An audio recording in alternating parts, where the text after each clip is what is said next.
Boris Johnson's, the Prime Minister's only been fined once. It was for a surprise birthday that he didn't know anything about. You can't seriously still be calling for him to resign, are you?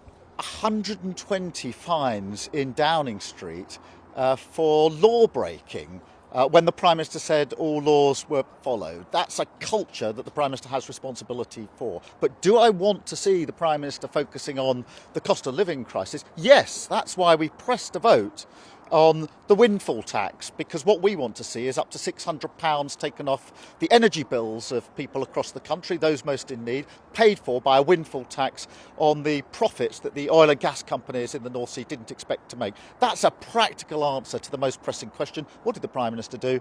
He voted it down, and he's got nothing to say to the people who are tossing and turning in their beds, unable to know how they're going to pay their bills.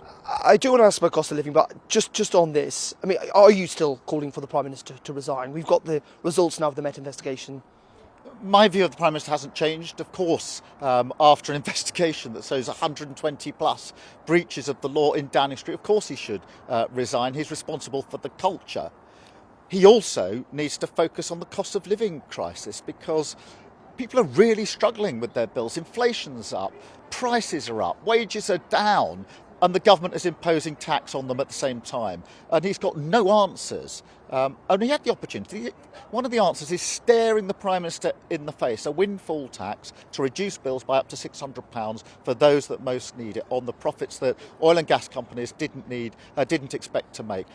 I think the Prime Minister will U-turn on this, but by the time he's done that, so many people will have struggled with their bills for so much longer.